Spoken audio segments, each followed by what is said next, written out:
Are you ready for your good night story? Okay, I got another book today. I love you very much, and it's called A Good Day for a Hat. And I'm wearing this hat. Mr. Brown has a hat for every occasion, and today he needs them all. Every time he opens his front door, the scene changes, and Mr. Brown changes his hat to match. At last, he is on his way, and we see why it is truly a good day for a hat. A good day for a hat. And I'm wearing my hat. Still had it.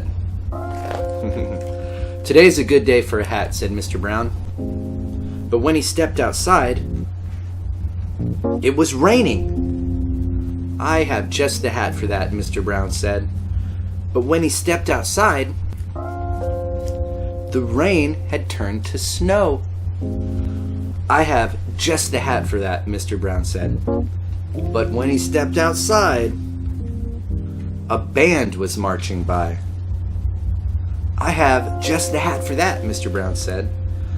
But when he stepped outside, there were magical rabbits loose on his lawn. I have just the hat for that, Mr. Brown said. When he stepped outside, there was Rootin' Tootin' Rodeo.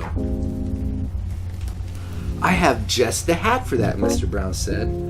But when he stepped outside, it was time for the Big Bear County Cook-Off.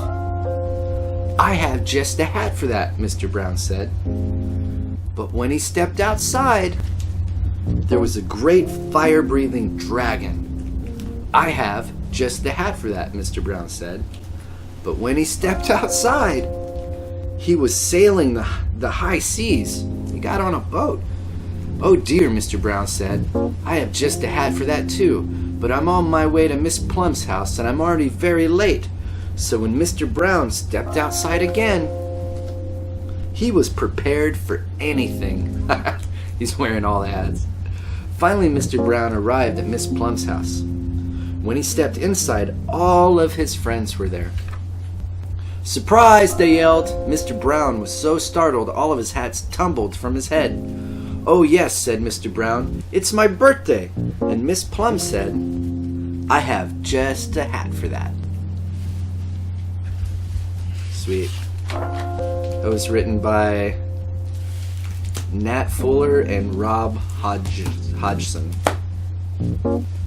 A good day for a hat. I love you. Rest well and sleep easy. Mwah.